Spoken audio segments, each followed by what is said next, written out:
asalaamaaleykum mbokki auditeur Central FM 107.1 ñu ngi leen di nuyu di leen ziar di leen dalal ci seen émission bi nga xam ne yéen a ngi koy déglu tous les samedis matin de 11h à 12h nga xam ne émission bi comme ni ngeen ko yàgg a dégloo dañu ci ànd ak ay kàngam di ci ànd ak ay responsable ay acteurs de développement ak ay leaders yoo xam ne tey seen xam-xam màcc na ci fànn yépp yoo xam ne soxal na biir Sénégal ñu ci waxtaane li nga xam ne mooy li soxal réew mi ci actualité bi ci lépp loo xam ne li tey bu ngeen ko dégloo rek di ngeen ci mën a am njariñ du ngeen ci mën a jëlee parce que ñi ñuy waxal toujours day fekk ñoo xam ne ñoom dañuy am lu ñuy porter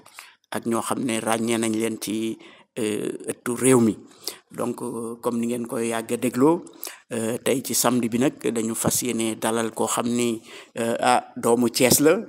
nekk aussi un responsable de la mouvance présidentielle nekk ci aussi DG directeur général des manufactures des arts décoratifs de Thiès parce que xam ngeen ni buñ ne manufacture décorative des arts de Thiès nga xam ni mi ngi ci 10e riayom ñëpp ñi jaar ci rue bi dinañ xàmmee nañ ko Thiès waaye ci xale yi ba ci mag ñi ba nekk ci tout tànk yi nekk ci école yi xam nañu MSAT manufacture li mu jariñ Thiès ak histoire bi mu indil Thiès yëpp donc kooku nga xam ne moom mooy directeur général bi muy Bassirou Thiam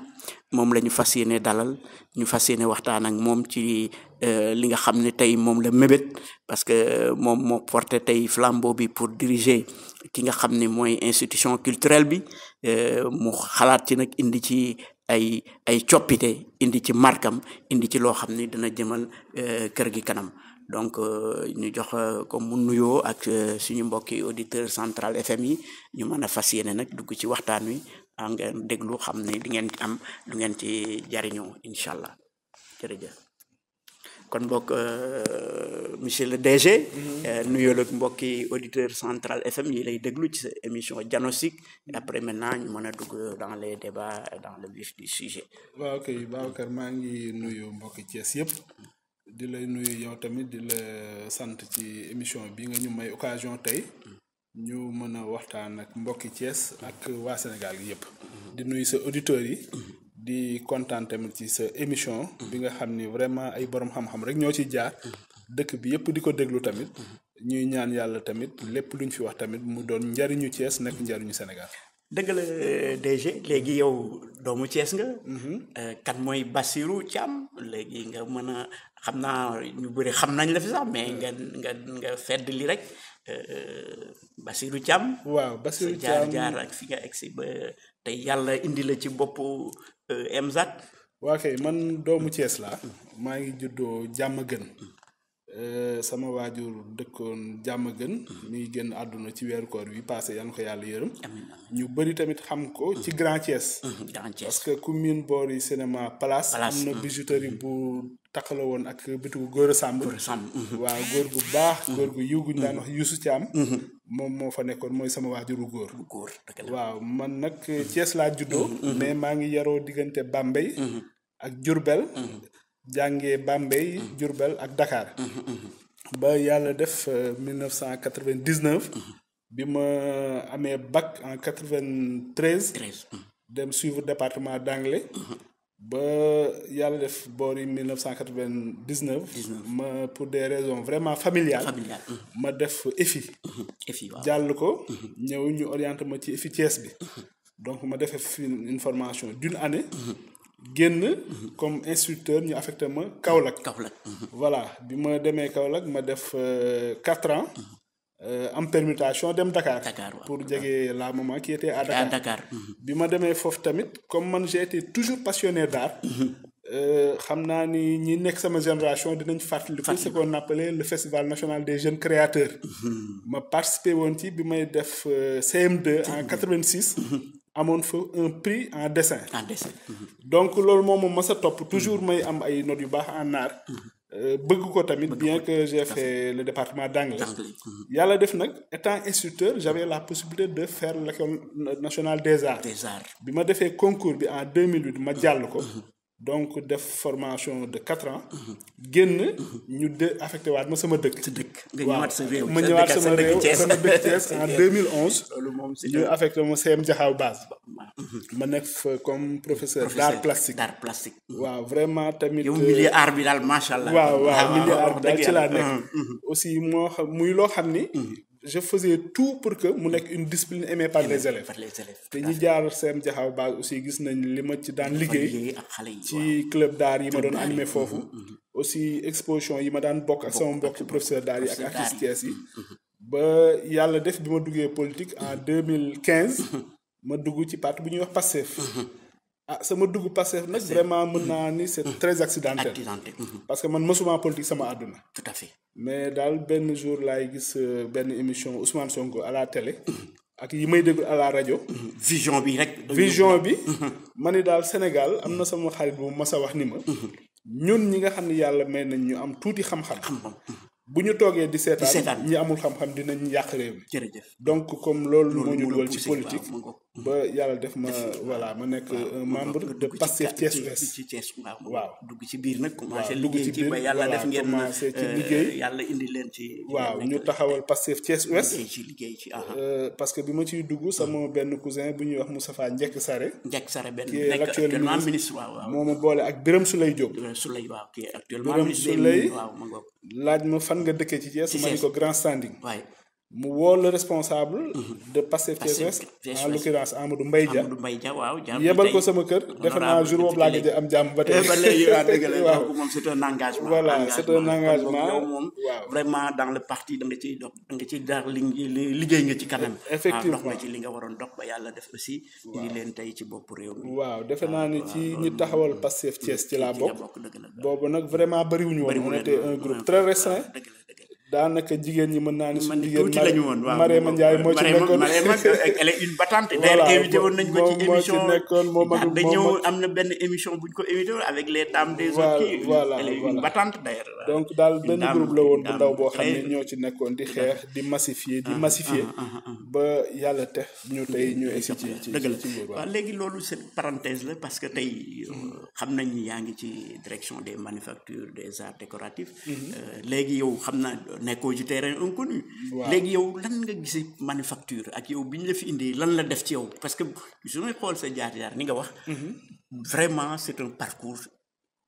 art ci sa biir xol la nekk. c'est dans le sang lu ñuy wax. mais léegi tey bi ñu la indee ci bopp kii bi nga xam ne yow daf la wóor ni tu n'es pas en terrain inconnu lan la njëkk a def ci yow loolu d'abord. waaw manufacture déjà damay gërëm président de la République. ak suñu premier ministre Ousmane Sonko. ak madame Khadidiène Gaye bi nekkoon Khadidiène Gaye bi nekkoon suñu ministère de tutelle waaw parce que vraiment ñoo ma proposé poste bi ma xool ko tamit parce que aussi Pastef dafa am lu ci am toujours dañoo mos a wax ni l'homme qu'il faut à la place qu'il faut donc du woon terrain inconnu ci man parce que professeur d'art plastique la de formation boole ci bi ma nekkee professeur toujours dama daan indi samay élèves fii ñuy visiter xool liggéey bi fi nekk waaw d'ailleurs bi ma jëlee service dama njëkk a dem ci atelier yi ma wan leen photo yi nga xam ni entre 2011 ba léegi ni ma fi daan indee di fi ñëw du ma fi gan aussi bokkoon ci nga xam ni dama porté woon manufacture sama xol ndax en tant que Thiessois d'abord en tant que acteur artistique et culturel xam ni manufacture ba léegi c'est vrai que ñi fi jaar def nañ ci lu ñu mën mais eggagul fi mu egg rayonnement dafa des bi ma fi yàlla tegee nag ma ni nag man nag maa ngi doog a am waar wu ma mën a bay waaw donc vraiment muy loo xam ni maa ngi ci sant yàlla aussi di ñaan yàlla aussi yéene bi ma ci am yàlla jàppale ma ci ba ma motte parce que am naa ci yéene aussi. am nga ci yéene loolu dëgg la moom parce que jaar-jaar yi ak li nga wax rek wane na ni bon quand même nekkoo terrain inconnu. effectivement xam naa ni aussi comme ni nga ko waxee sanat bi nga am ak rayonnement bi nga ci bëgg am. nga yaa ngi ci bopp EMSAT. waaw wax nga ko Khadidiène Gaye bi nekkoon sa ministre de tutelle léegi tey ab doomu Thiès moo nekk sa ministre de tutelle. un Thiessois pur. boo xam ne tey partagé ngeen lu bëri. muy Amadou Ba xam naa ni peut-être li nga xam ne porté nga ko dana ci def loxoom ba rayonnement bi nga bëgg am nga mën ko am pour les EMSAT. waaw loolu xam naa ni dina doon marque boo xam ne un plus lay doon pour toi. effectivement loolu moom Babacar am naa ci yaakaar bu rëy ndax bi yàlla defee ma def fi quelques mois commission culturelle bu assemblée nationale dañ fi ñëw visite bés biñ ma waxee ni dañ fiy ñëw ma woo Amadou Ba muy sama frère de parti d'abord nekk député en même à temps l'Assemblée nationale ma ni ko nag comme sa collègue député yi dañ fiy ñëw dama lay invité waaw nga teewe ko au moins di nga gën a mën a porter plaidoyer bi merci beaucoup au niveau de l'Assemblée yàlla def aussi jour boobu mu ñëw gisal boppam kon nag tey bu ñu demee ba yàlla teg ko ci suñu ministère de tutelle defe naa ni yaakaar day gën a am te man xam naa engagement am te aussi bi ñu recevoir les directeurs généraux de dépendant de son ministère vraiment gis naa ci moom nit ku engagé koo xam ni dina def dara pour manufacture donc daal loolu aussi c'est une autre bonne nouvelle pour les manufactures doomu Thiès moo ko yor doomu Thiès mooy ministre de tutelle bi donc vraiment ñu ngi ci dina war a mën a rayonnement bi dina war a gën a yokk waaw dina gën a yokk waaw d'accord léegi gis nañu tey manufacture des arts am na loo xam ne tey mi ngi fii gis nañu tapisserie yi gis nañu céramique bi gis nañu y a beaucoup d'innovation yoo xam ne am nañ fi am ak sunu makkaan bi nekk ci wetam ainsi de suite buy abriter vraiment beaucoup de symposiums et de rencontres tey yow manufacture lan nga fas yéene taxawee ba tey marque boobu nga gën koo toucher ba mu nekk loo xam ne d'abord Thiès waaye dinañ ko approprier parce que loolu ba léegi des na ak encore mu nekk niveau national boo xam ne tey li nga xam ne moom ngeen fiy def muy tapis muy vraiment parce que fii industrie culturelle la lan ngeen fas yéene tey nga fi war a samp ba ñu mën a am manufacture boo xam ne tey danañu wane waat beneen xarkanam waaw manufacture moom defe naa ni Sénégal ñoo ko xamul waaye àdduna bi xam nañ ko tout à fait man bi ma jëlee service mardi laa def passation de service mercredi bi ma xëyee bi ma woowee samay collaborateur dama leen woowal leen ma ñiy yore communication ak marketing parce que manufacture li muy am na ko pare li desoon mooy ñu wane boppam donc depuis boobu ma ñëwee ci la ñuy liggéey ci communication ak marketing ak ouverture vers l'extérieur ak aussi faire tout ba nga xam ni les gens seront intéressés bay ñëw biir manufacture di ko visiter loolu nag am na lu ci ñi ma précédé woon def liggéey bu am solo ñoo ngi ci parce que dañu bëgg vraiment li nga taxoon le président les porcelations créer manufacture muy mais dans les années 60 exactement en 1966 muy valoriser le travail culturel artistique de nos artistes et des artistes africains en général loolu déjà ñu gën ko fësal vulgariser ko bu baax gën ko vulgariser beneen bi aussi comme ni nga ko waxee ñi ngi wax actuellement industrie culturelle te loolu pourtant lu yàgg la man gis naa fi ay coupures journaux yu nekk ci livre d'or bi yoo xam ni depuis 1987 koy wax le président Abdou Diouf parlait d'industrie culturelle donc loolu ci lañ bëgg vraiment ñu dem ba nga xam ni liggéey ci ba nga xam ni manufacture rôle bi muy jouer sur le plan diplomatie culturelle c'est le premier fournisseur de mobilier national parce que tey jii nii œuvre mi moo nekk dans les grandes institutions du pays même aux Nations Unies xam ni diplomatie bi avec le grand magal de Touba tapisserie de Pape Ibra Tall donc loolu laa bëgg ñu dem ba nga xam ni manufacture nit ñi fépp fu ñuy waxee li gën a am solo ci àdduna bi muy Tour Eiffel di Statue de la Liberté di Sky Tree bi nekk Tokyo yooyu yëpp ñu dem ba manufacture mu participer ci grande manifestation yi am ci àdduna bi yëpp mu participer ci parce que li may wax toujours représentation diplomatique bi gën a Sénégal gën a am ci àdduna bi mooy manufacture tey jii nii tapisserie yi mi ngi fépp ci àdduna bi foo mënti dem état yi fi ñëw yëpp jaar nañ fa voilà donc loolu daal vraiment ci la ñuy liggéey manufacture nit ñi gën koo xam nit ñi Thiessois yi gën ko approprier surtout nag loolu peut-être sax yàlla dimbali na ci parce que fekk naa fa ay infrastructure yoo xam ni muy saal yi ñu am nit ñaa ngi fiy ñëw mais mën na gën a yokku avec les projets d'envergure yi ñu nga xam ne moom la ñu bëgg indi fii waaw yooyu daal ci la ñu nekk fi mu nekk nii waaw DG wax nga ko xam naa ni loolu moom ambition bu mag a mag la ay chantier la aussi léegi tey lan mooy doon sa priorité tey comme tey sa marque bi ngay njëkk a bëgg a poser tey ci sa kii waaw ci maanaam ci loolu ñu bëgg a liggéey ba nga xam ne manufacture nit ñi dañ koy gën a xam dañ koo bëgg a génne Thiès wëral ko ci Sénégal tamit parce que am na projet bu ñu am boo xam ni on l'appelle la tapisserie ambulante. ambulante mooy dañu bëgg. loolu lu bees la de. loo xam ni dañuy jël benn tapisserie boo xam ni. dañ koy commencer liggéey fii ci biir Thiès. parce que fi ñuy liggéey tapisserie bi métier la tudd. métier. am na benn métier boo xam dañ koy déjà mi ngi fi sur place sax. wala mën nañu am bu ko gën a mag. dañuy commencer benn tapisserie lancer ko. par exemple ñu ni départ nañ Thiès telle date. Semaine prochaine Diourbel la ñuy dem. bu ñu demee Diourbel peut-être def ci centre culturel bi une semaine. woo nit ñi. di def ay démonstration ñuy gis. bu ñu fa jógee kon ne dem Kaolack. ainsi de suite. donc vraiment région Sénégal yëpp maanaam ba wër région du Sénégal. ba nga xam ne nit ñi xam nañ lan mooy tapisserie bi. peut-être bu ñuy koy jeexal. dina fekk tapis bi nga xam moom la ñu entamé woon. di ko tisser pare. ñu dévoiler ko au grand. ngeen jox ko président xanaa moom def ko loolu tamit mën na nekk président dagg ko tamit. le premier voilà loolu tamit mën na léegi nag suñu paree ci loolu. ñu fexe ba nga xam ni. day am ay succursales ci région yi parce que aussi loolu c'est une innovation dañu bëgg un peu nekk dans l'esprit de la vision Sénégal 2050 waaw te loolu xam ni territorialisation yi nga xam ni yëpp d'ailleurs sax pôle yi lañ bëgg a topp pôle territoire yi lañ bëgg a topp fexe aussi ba nga xam ni xale yi dinañ am liggéey dañ participer ci vraiment à l'emploi des jeunes à travers la tapisserie. waaw parce que fii def naa am na kii de formation boo xam ne xale yi ñu ngi koy commencer di ci former pour di dem l'avenir de la tapisserie de demain. waaw et des arts. loolu tamit ci projet yi la parce que amuñu une école de formation typique mais amu fi. dëgg la mais dans les projets partenariats yi ñuy am ci suñu. yi partenaires yi waaw bëgg nañ dem ba nga xam ne aussi dañuy am une école de formation au sein des manufactures.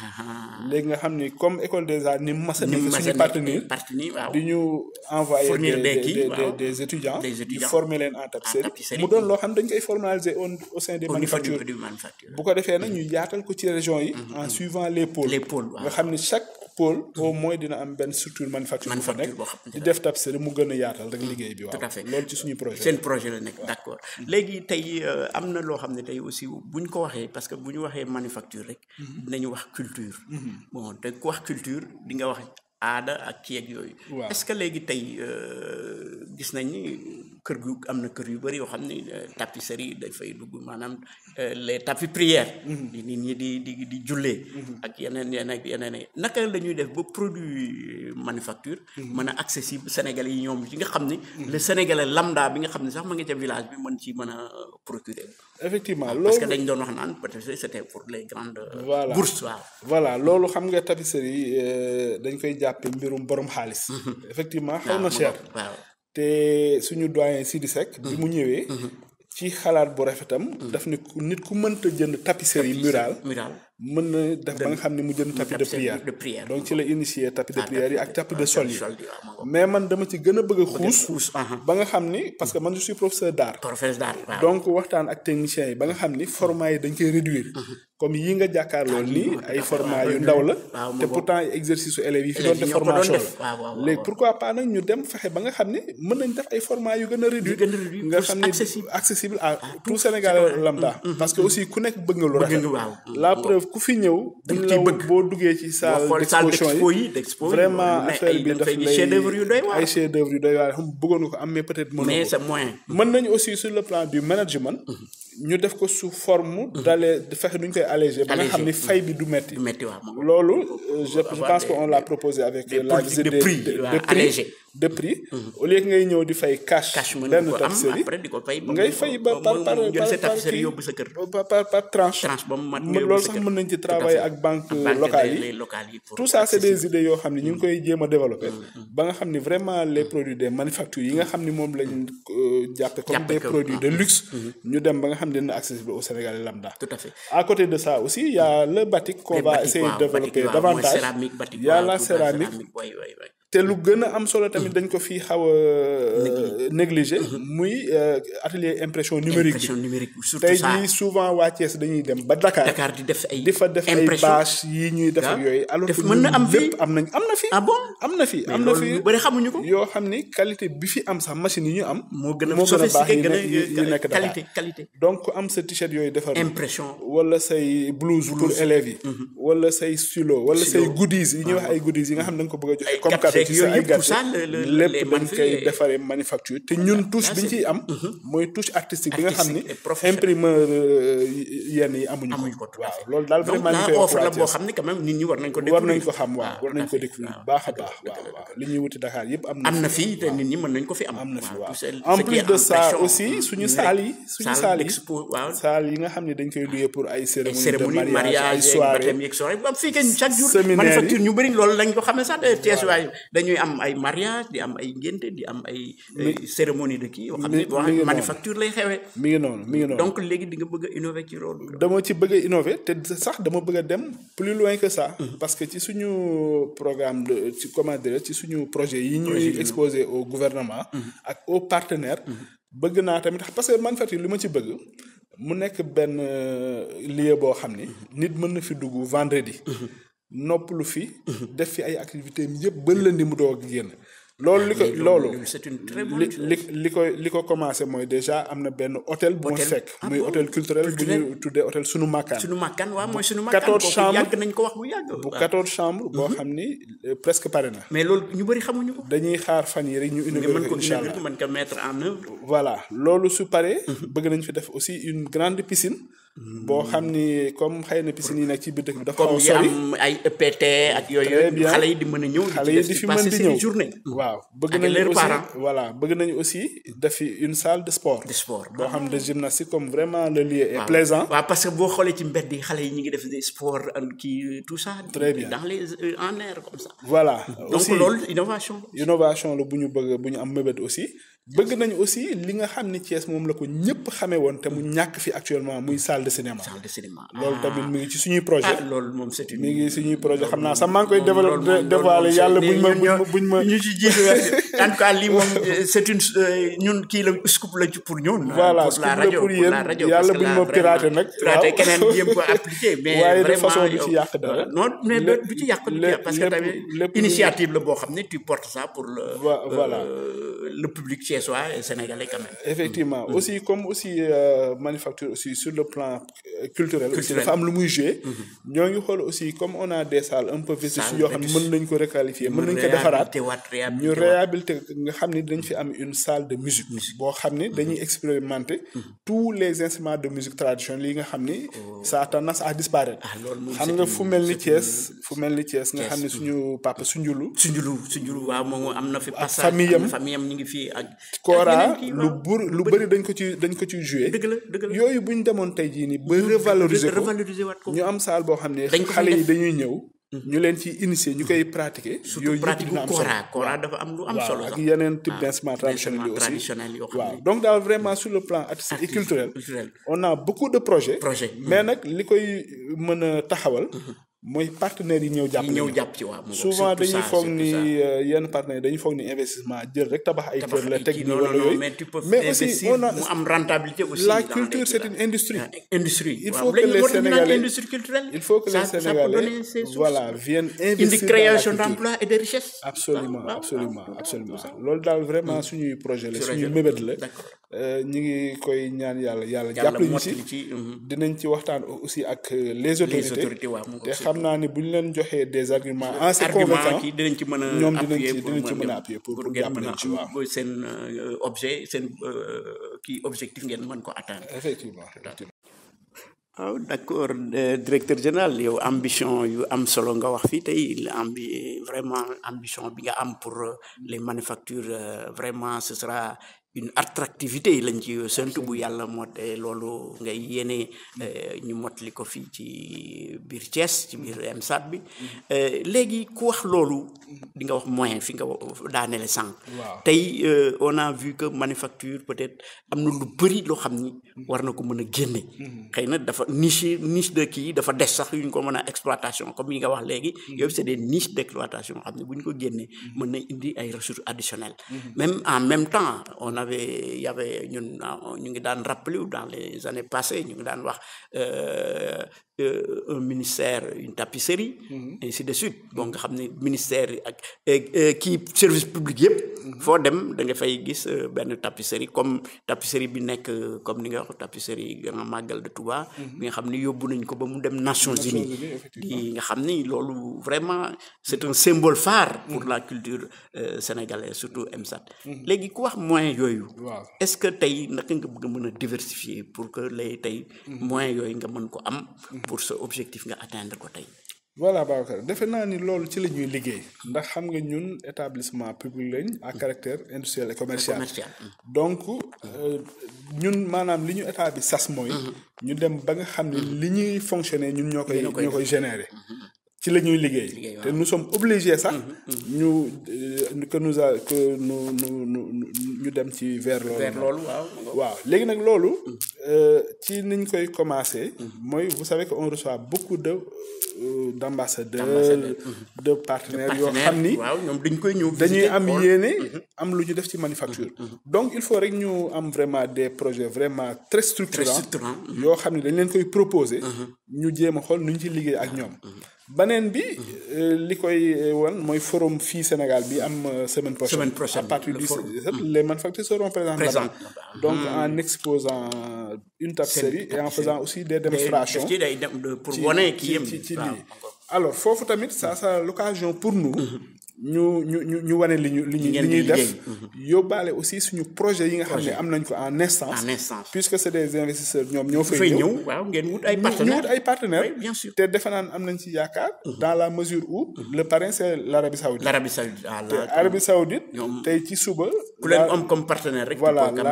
tey suba rek laa doon génne dans les archives benn portrait bu ñu defoon le roi Fat le roi Fat benn portrait bu am solo ñu ngi ko doon génne suba ci archive bi nga xam ne bu ñu demee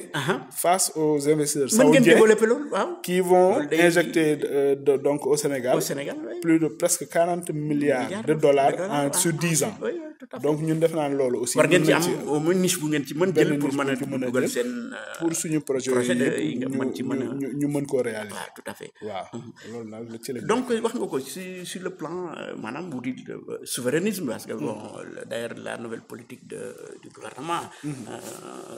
du président Diomaye et son premier Ousmane Sonko c'est la souveraineté parce que tey wax nañu tey souverainisme bi dañ ko war a gën a dëggal pour léegi nit ñi lii nga xam ne ñu koom bi ñu am ñu mën koo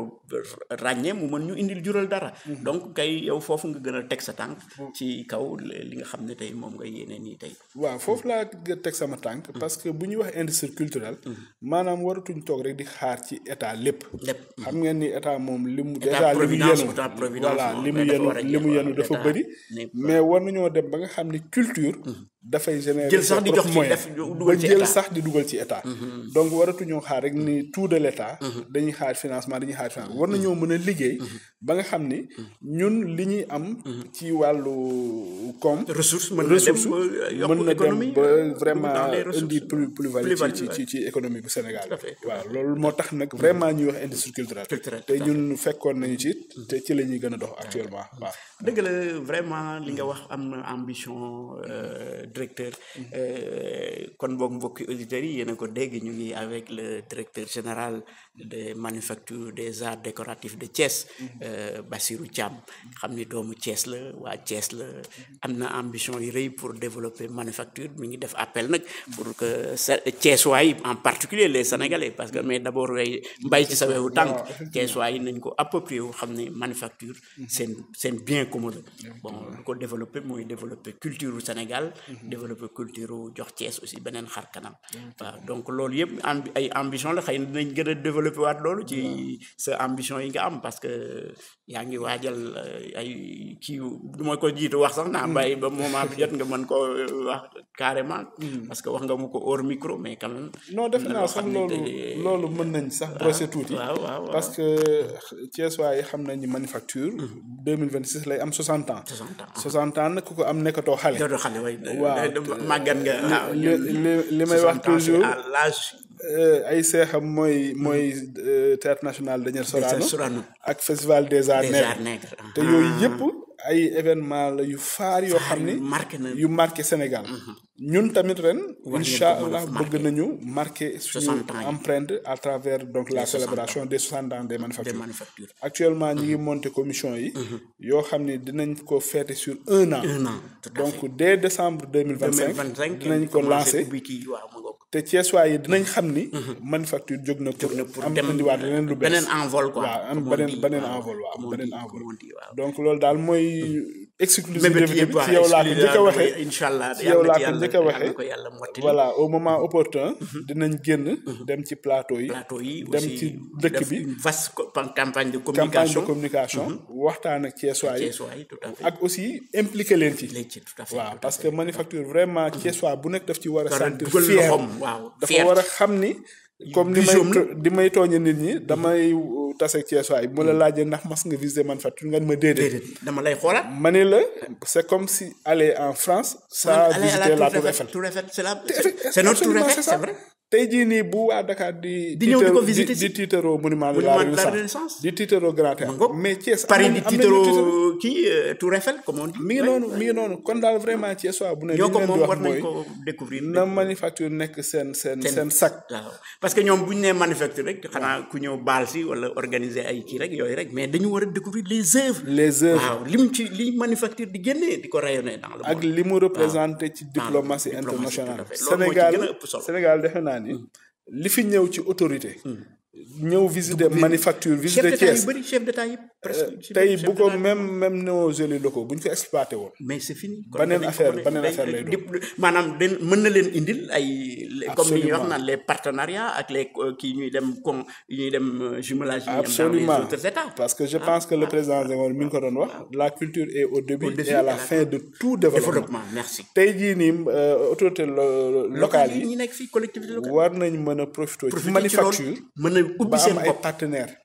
parce que ñi fiy ñëw on reçoit des maires on reçoit presque toutes les représentations diplomatiques amul ambassadeur bu ñëw indi Sénégal te doo ñëw fii te doo ñëw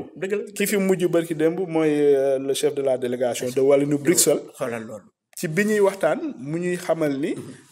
la coopération qui s'est étendue sur 10 ans jeex na ren ñu ngi entamé 2026 xam nga kooku tey ñëwoon fii li mu fi mën a collectivité apporter territoire yi mën ko jël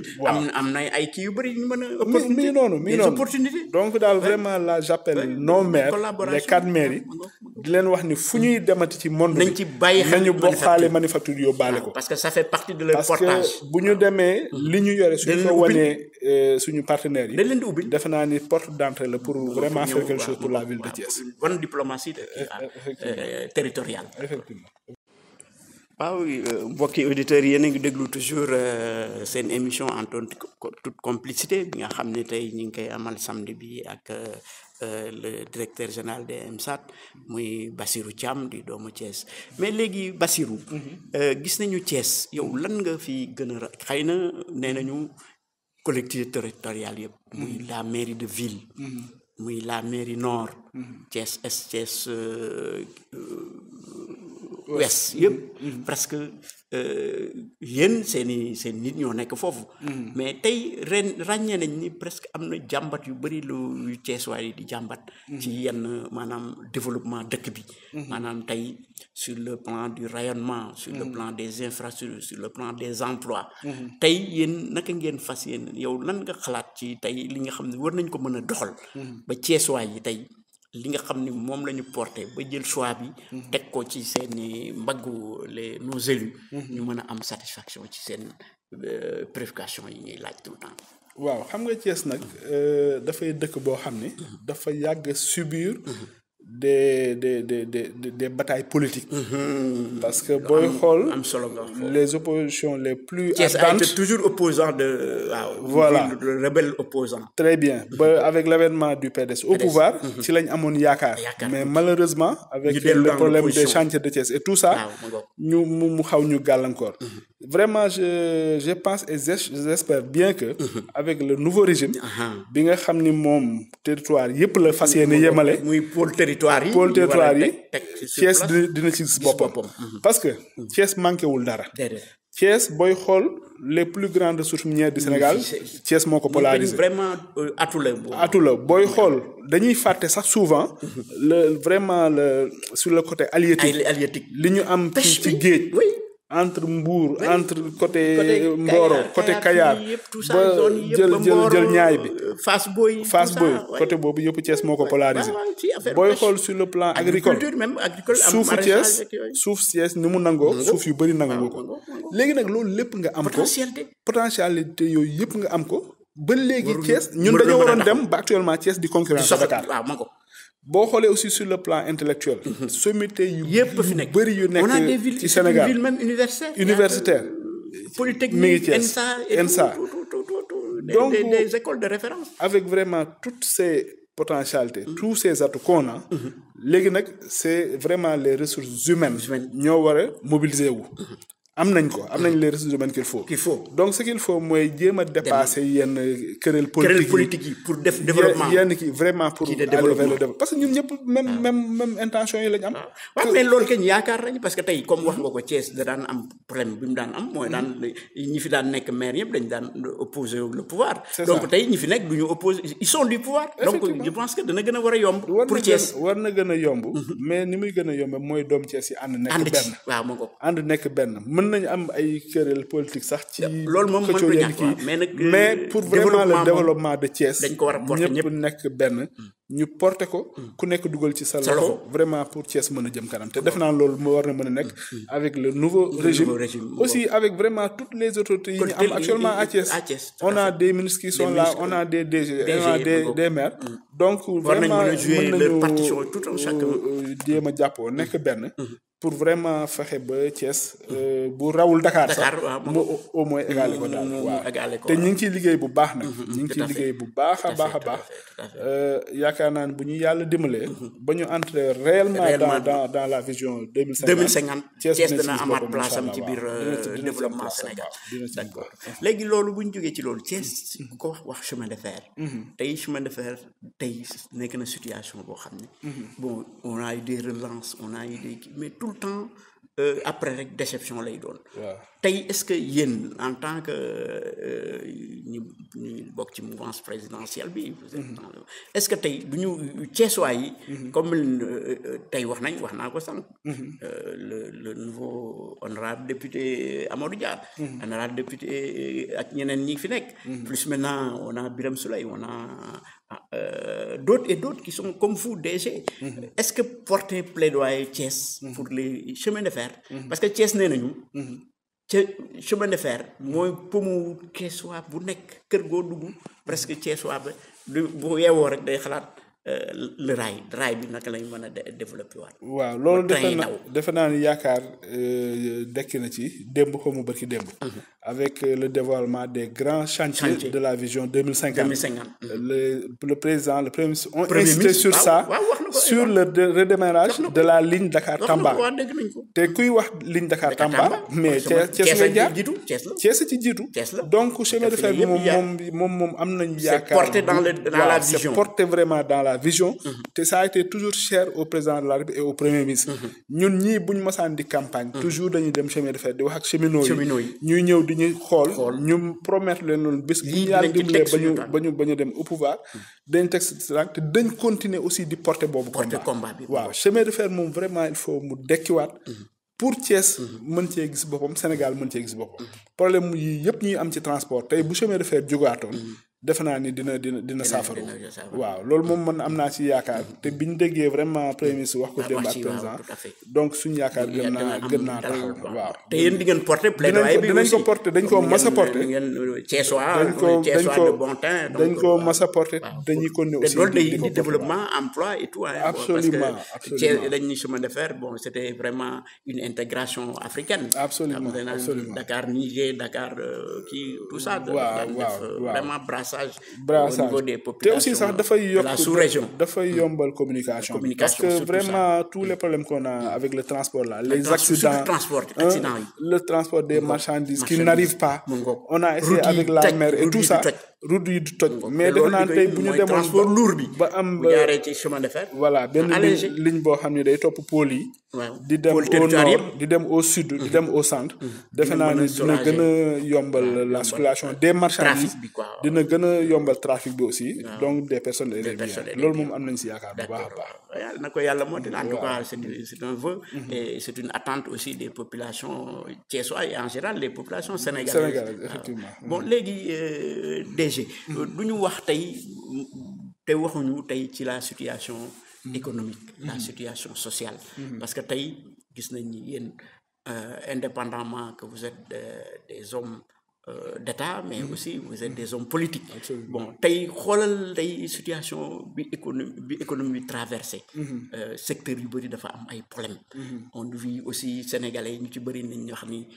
la vie est dure. Le sénégalais lambda mi ngi traverser des moments assez difficiles pour joindre les deux bouts. Bon tey léegi yéen dafa gu leen 2 ans mais par exemple yéen a ngi wut ci 2 ans mais léegi yéen ban espoir nga war a porteloo ces populations.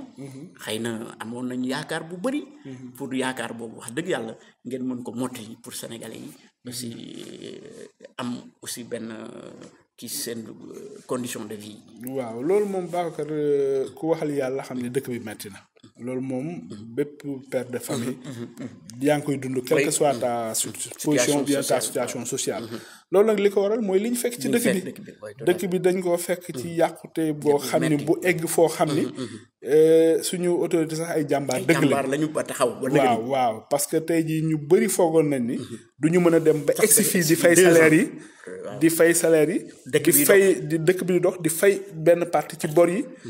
ku yenn coupure courant yi amul te dara FMI ñëwul banque mondiale ñëwul kenn ñëwul mi ngi noonu dañuy ñaan yàlla rek yàlla gën ñu taxaw léegi nag loolu li ko waral mooy situation bi ñu fekkoon ci dëkk bi du ñu toog nag man mas naa ko wax fii benn assemblée générale man leen problème yi ma hérité du ma ci génn sama responsable ni nangam vraiment nii là-bas pour ma assumer ko def solution te autorité yi loolu la ñuy xaar ci ñun kon nag ñi ngi ciy liggéey président premier ministre tous les ministres nelawatuñu ñu ngi dangi guddeeg bëccëg pour vraiment li ñu yéene ci Sénégal ak li ñu diggoon Sénégal yi ñu nekk ci du doon nag lu yomb parce que aussi li ñuy wax mooy defar yombul ñoo ngi ciy liggéey ñu ngi ci def ay jéego yu am solo te bu ñu xoolee ni réew mi di doxe yaakaar war na mën a am parce que réew li koy doxal d'abord mooy jubal te jubal am na jubal li c'est pas des mots vains li jubal li may tooñe sama mbokk yi ne ci yeneen cas yi toujours man leen la première victoire de ce régime mooy détournement dootul amati parce que wane nañ ni tey réduction des comptes baalul kenn ñun ñi tey ku yeewu yaa ngi xalaat sa bopp mi ngi noonu tey jii nii ñun poste yi ñu occupé état nga war ko sax-saxe poste yi ñuy occupé tey jii nii kenn xalaatu ci benn dërëm boo xam ne moomoo ko nga koy dugal fii te loolu c'est une première victoire léegi nag loolu buñ ci paree nag ñu jéem a xool avec la vision qu'on est en train de mettre en place ñu dérouler ko du doon lu yomb nag du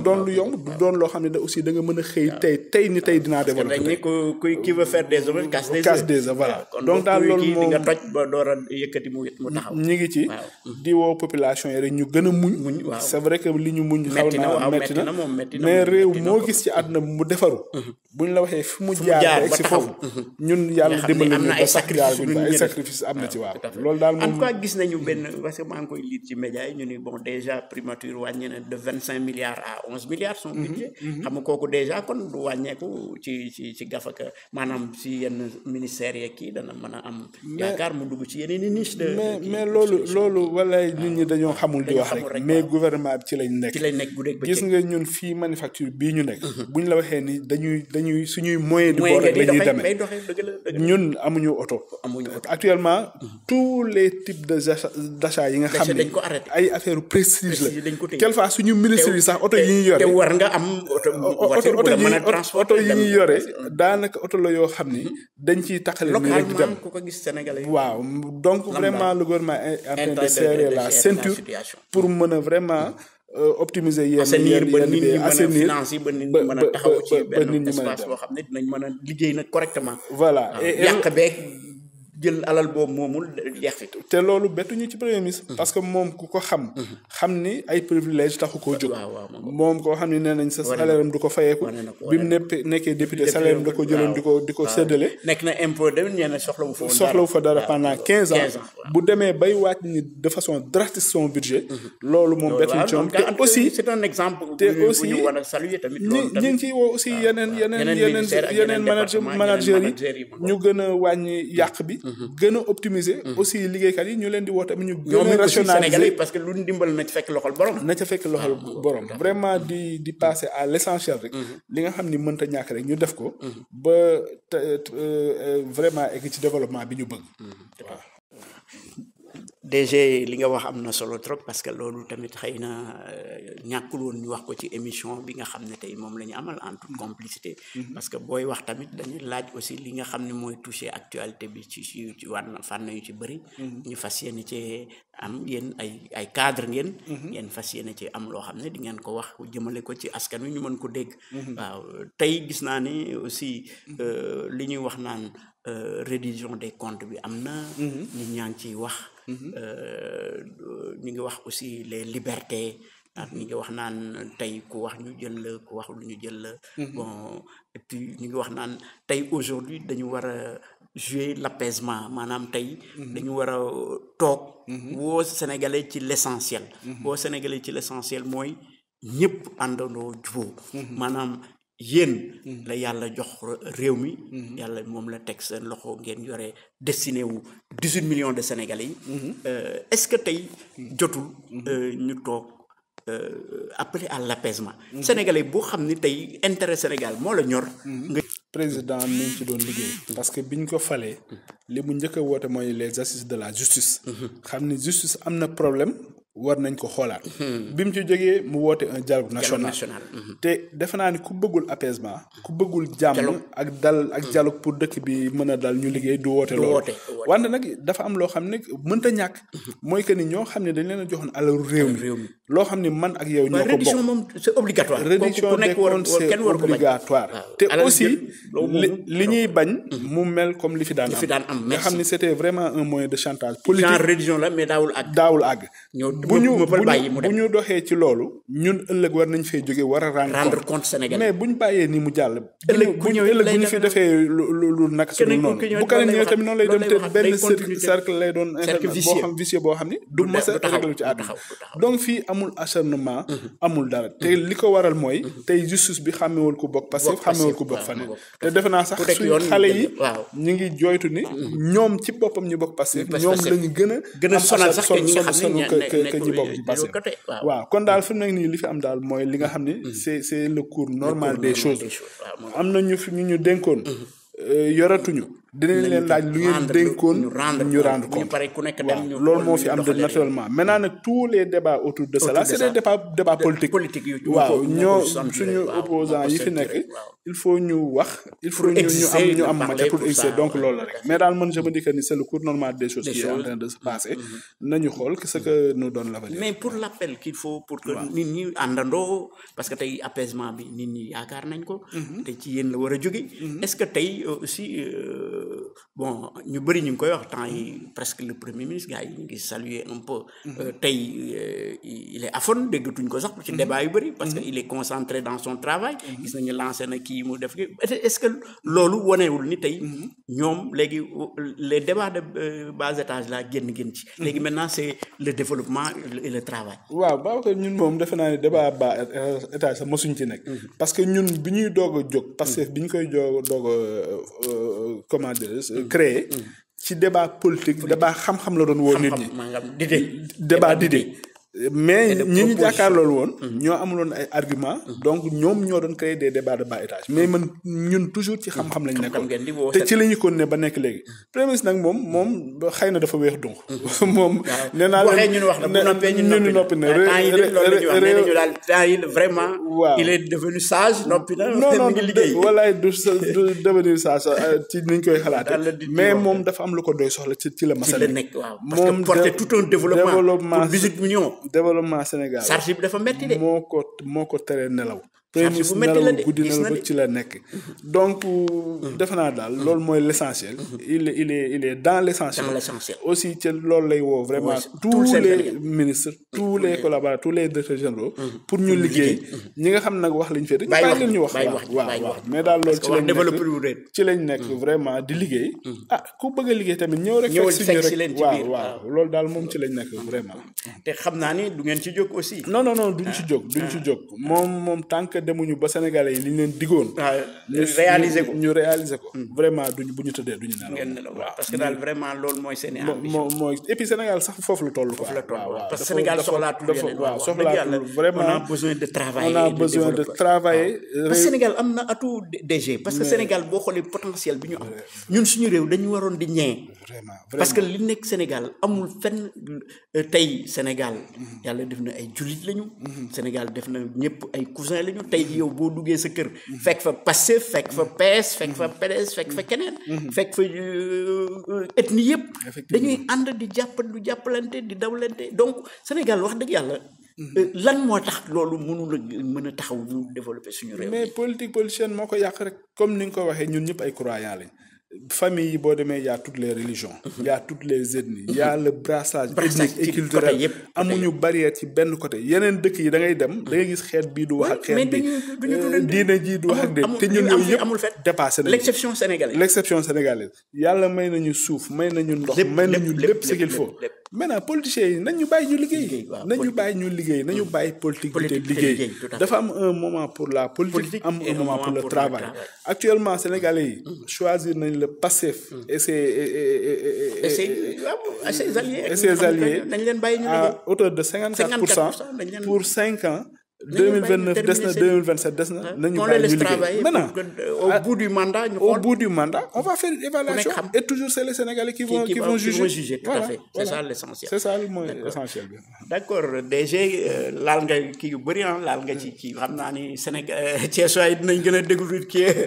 Bassirou Thiam xam naa ni wax dëgg yàlla argument yi nga joxe fii am na solo trop te je pense que ce sera entendu ci oreille yu mën a dégg quand même bon léegi tey DG yow sur ton parcours soit politique soit professionnel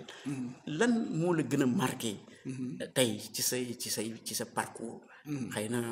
ku la gis doo mag ndaw nga toujours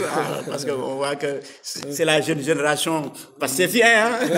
vous êtes l'avenir de ce pays bon léegi yow tey lan moo la gën a marqué ci sa parcours politique et professionnel waaw man de sama parcours professionnel li ma ci marqué dëgg mooy ma carrière d'enseignant parce que xam nga jàngalekat moom def naa mission bu noble la te aussi day loo xam ni jaamu yàlla ndax façon xale bu nekk dina jaar sa loxo di nga def ci moom xam-xam def ci moom dara surtout éducation bi loolu lépp daf ci am léeg-léeg nag yàlla day def nga dox ba des rek sa benn ancien élève vraiment ba tey moo ci mujj rek bi ma jullee jumaa ba génn gis sama ancien élève boo xam ni maa ngi ko yore woon de la 6e à la 3e vraiment mu bëggee la am waaw loolu daal loolu lu may marqué la souvent surtout nag bi ma gën a marqué mooy première génération bi ma jàngal en 2000 à Kaolack parce que benn jour dama toog rek je pense que waaw ñoom ñu ci bëri ñi ngi à l'étranger benn jour ma toog rek sama benn élève woo ma moom déjà j'avais ses coordonnées ba bi muy tudd doomam demoon naa ci mu woo ma ni ma monsieur marque de reconnaissance waaw mu ni ma ñun daal dañu créer benn groupe WhatsApp boo xam ni dañu bëgg di déggante ak yow parce que ginnaaw yàlla li nekk su ñun yaa ko ci def ñu bëri suñu ñu créer groupe WhatsApp bi di waxtaan di échanger ma leen jox ay conseils ñi ciy nekk à l'étranger ñiy liggéey fii ñiy jàng ba léegi ba benn jour veillu tabaski ndeysaan ñu woo ma ni ma daal monsieur dañu dajale une petite somme pour jënd la xar xam nga loolu c'est des moments yoo xam ne c'est des moments forts sur le plan professionnel waaw day def lu rëy ci yow parce que carrière nit loolu moo ko ci gën a marqué reconnaissance effectivement la reconnaissance des waaw loolu daal xam naa ne lu ma marqué la sama carrière professionnelle bon maintenant bu dee carrière politique bi nag li ma gën a marqué c'est les élections présidentielles de 2024 parce que xam nga passé fi mu jaar yëpp ak li mu daj waaw yàlla wane ci boppam metti sax wane ci boppam de la prison au palais waaw parce que surtout avec sénégalais bu mu yeewul du la voilà avec la sortie de prison du président et du premier ministre man daal defe naa ni guddi googu li ma sentir moom nga taxaw julli ñaari rakka jokk ni yàlla rek ay buur parce que dama xam ni foofu yàlla wane na fi boppam yàlla rek ay buur waaw wane na fi boppam te xam naa ni nguur yàllaa koy joxe foofu yàllaa koy joxe waaw loolu daal moom defe naa ni lu ma marqué sama carrière politique waaw dëgg la DG léegi ñu fas yéene parce que léegi ñu jeexal suñu émission en toute complicité bi nga xam ne tey ñi ngi ko amal ci samedi bi ci rajo Central FM 107.1 xam nañ nag dinañu gën a jokkowaat ak DG dinañu gën a parce que manufacture moom ku ko yore rek tey ñun ñu nekk rajo Central FM nekk biir Thiès nekk ay doomu Thiès waa aussi ubbi ko ñuy liggéey pour rek Thiès ak pour Sénégal tamit yaakaar naa ni collaboration bu dina xanaa xaw a am collaboration entre la rajo ak les MSAT. effectivement te loolu dina am incha allah. parce que ci 60 ans yi ñu bëgg a célébrer d'existence des manufactures. dinañ ci liggéey bu baax ak médias yi. surtout les médias locaux. dinañ ci liggéey ak ñoom. gën leen impliquer parce que aussi ñoom rek ñoo ñu mën a jàppale. pour les projets qu'on a pour les manufactures ñu wane ko. comme population bi ñoom la ñuy déglu di leen seetaan ñu wane ko pour ñu jàpp ci loolu daal moom vraiment dinañ ci liggéey bu baax a baax ak médias yi incha allah surtout yéen waa Central FM c'est la première fois ñu def émission incha allah dinañ gën a impliqué wu ci toutes les émissions de la rajo waaw déjà yow collaborateur nga ak sama gars yi non moi je te le dis ci antenne laa la koy waxee fi mu nekk Birame Souleye il est passé Amadou Ba il est passé ñoom Mass Boy bu ñu ma déggee rek xam na ni ñoom ñëpp jaar nañ suñu plateau lii may wax ni ci rajo laa koy wax donc du loo xam ni peut-être dañ ko wax nii mais lu am la parce que dañ ko dund ak ñoom au moment de l'opposition et au moment du pouvoir donc rajo bi daf fi nekk pour rajo Thiessois yëpp ak sénégalais yëpp dañuy développement rek moo ñu ñor jox képp ku am kàddu war defar réew mi wax ci lu defar réew mi ci loolu la ñuy liggéey léegi yow DG yow ban kii ngay jox les jeunes parce que tey aussi notre jeunesse sénégalaise dafa am ay repères yu ñu war a am parce que on parlait de ça rek hier ñu ni la jeunesse sénégalaise dañ leen war a gën a taxaw sur le plan formation sur professionnel gën encadré waat les jeunes parce que tey jeunes yi parfois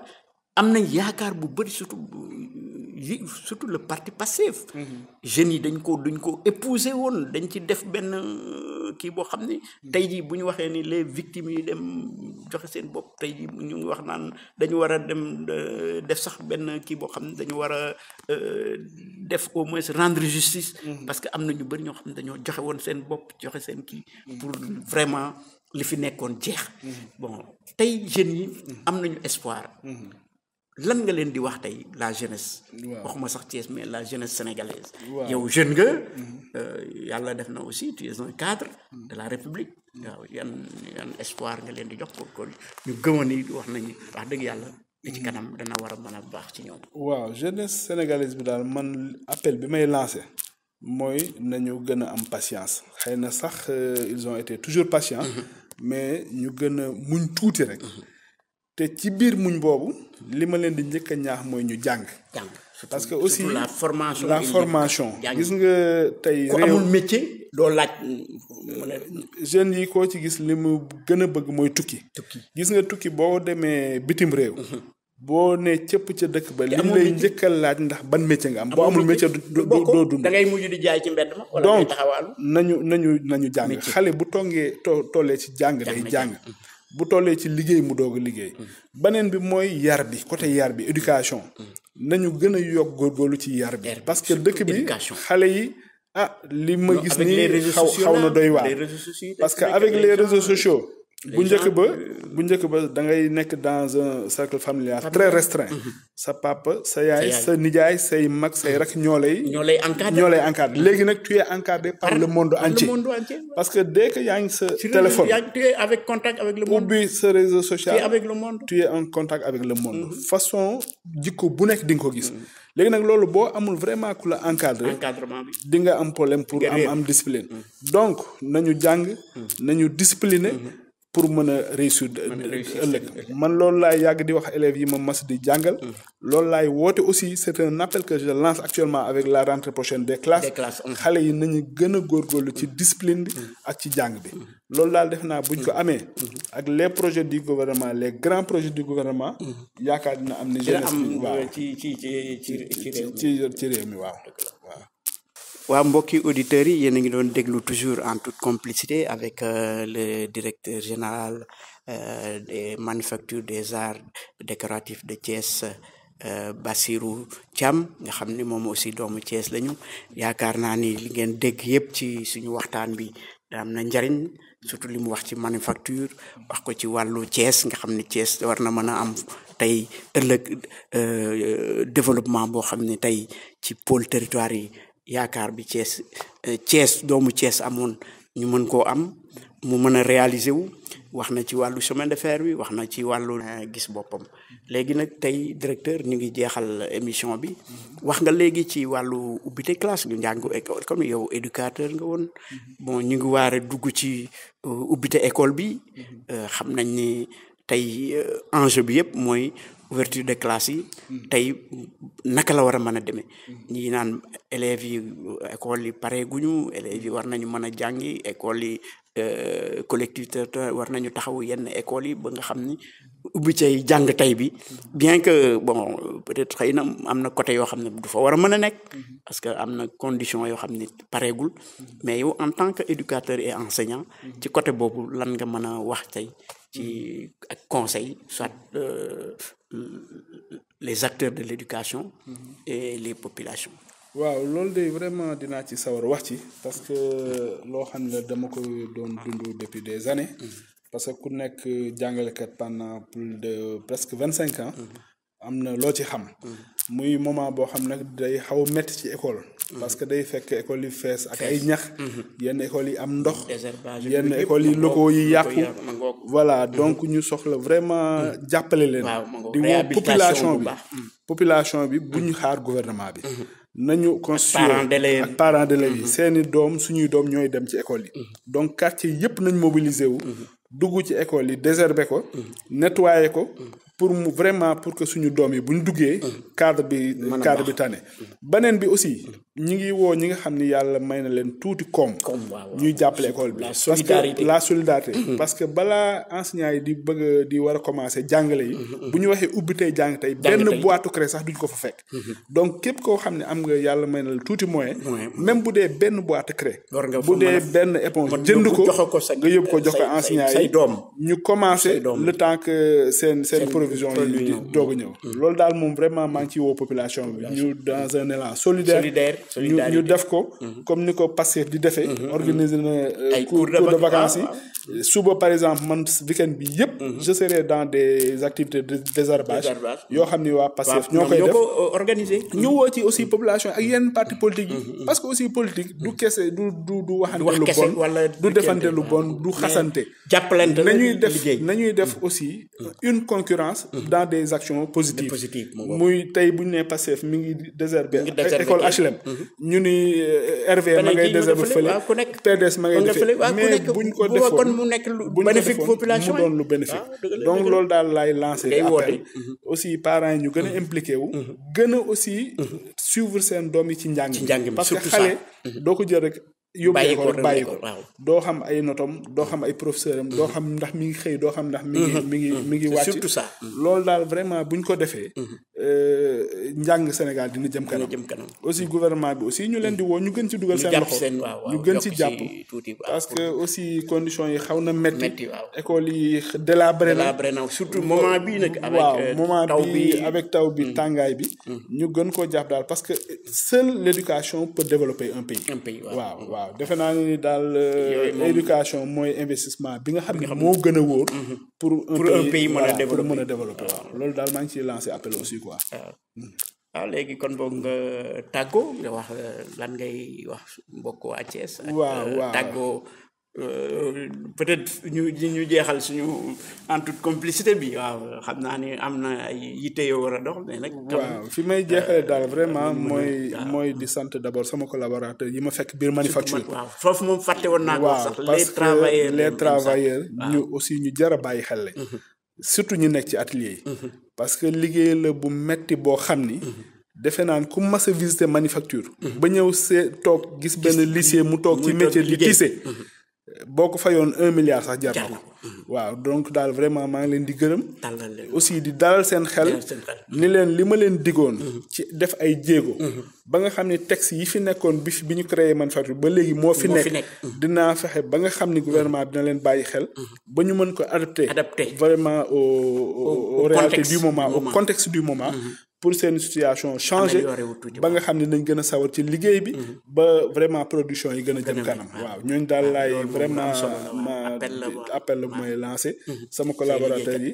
aussi di comme ni ma ko defee woon bi may commencé émission bi di woo waa Thiès manufacture seen manufacture la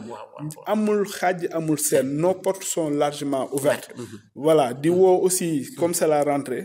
aux enseignants ñuy indi seen élèves ñuy visiter manufacture parce que aussi c'est un patrimoine qu'il faut s'approprier te ça passe par les enfants waaw loolu daal bu ñu ko defee